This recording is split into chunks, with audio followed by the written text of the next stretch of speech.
You know, most neighborhoods have their own small grocery stores like Hautte's here in Terre Haute that make picking up a few items a lot easier. Well, can you imagine having a grocery store come right to your house? In our first story tonight, we're going to meet a woman who owns and operates her own door-to-door grocery business. Join us and we'll find out how her business got started.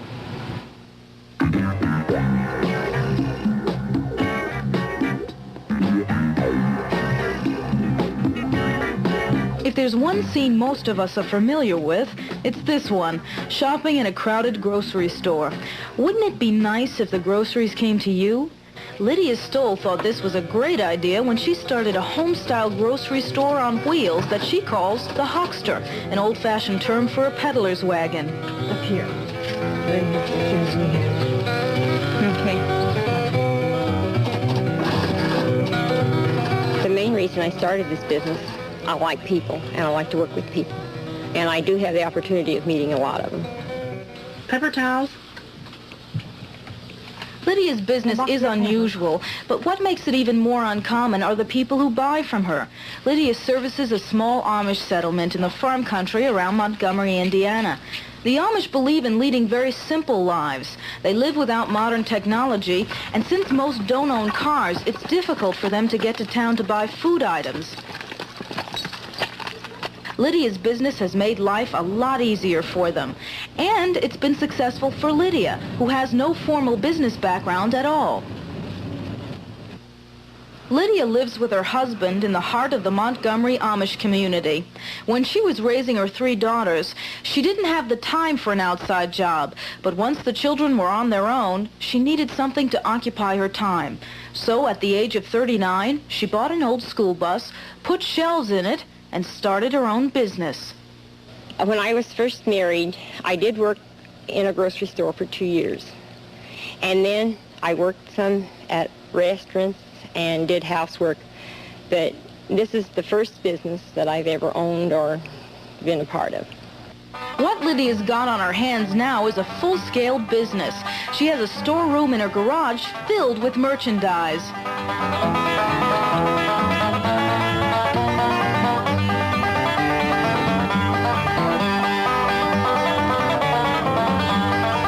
Lydia's day starts early. She's up at 6, and by 7 a.m. she starts stocking the Huckster with some help from her daughter.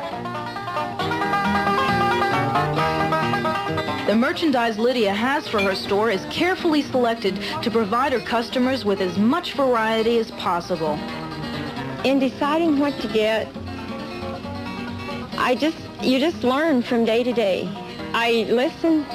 When I first started, the people would ask for items, and as they asked for items, I would increase my stock to where I've got it increased now to where I just keep it stocked and I just keep reordering. After she's done loading up, Lydia takes to the road.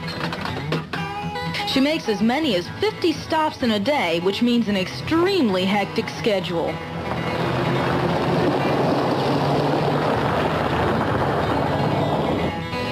In the summertime, it's very hot. In the wintertime, it's very cold, but I enjoy every minute of it.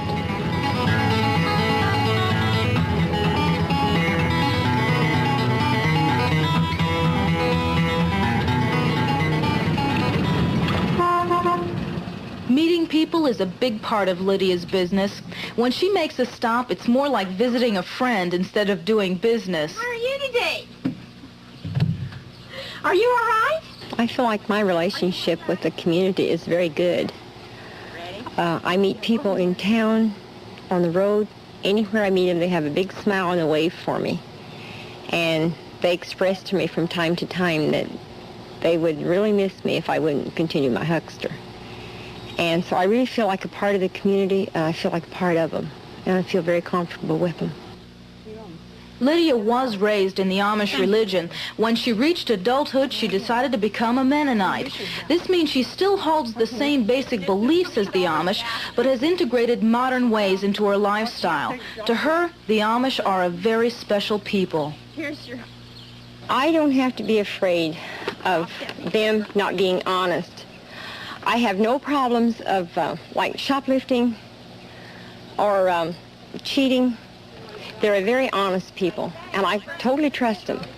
In a big town, I'm not sure I could do that. But here I know everyone. I know their families. I know their children by name. And I totally trust them. I don't have any problems whatsoever. And I think that makes the special people out of them. Because she loves her customers, Lydia's work is much more than a job.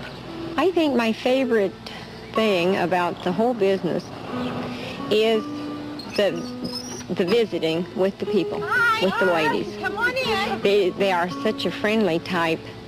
They're always glad to see me, and they're always smiling. I do have sometimes one will come out and she'll have a big problem and she'll tell me about it. Maybe we'll cry together. Sometimes it gets to me. I think, well, you know, is it worth it? And then other times I think, well, I just can't give it up. It's fortunate for her customers that Lydia won't even consider giving up her business. Not only do these people appreciate the services she provides, they have also grown extremely fond of her. Oh, we really love her. Everybody does on the whole route. I don't really hear nothing bad about her. I don't get to town much with the family and the work, and I really appreciate her coming with the Huckster wagon. I think she's the best person for the job because she has a nice personality and tries to have the things that people really need. When Lydia returns home from her rounds, she's happy. Happy that she has spent the day with the people she loves, and happy her business is a success. That success came as a surprise to her husband, who's 100% behind her in this venture. We borrowed $5,000, and I told her, well, she can run as long as this $5,000 lasts. And she's been running now for about 5 years. I don't know how much longer she's going to be able to run. Maybe it's till she's 65. The Huckster isn't making Lydia rich, but the profit of friendship it has brought her far outweighs monetary gain. And as long as Lydia is making enough money to keep going, she will.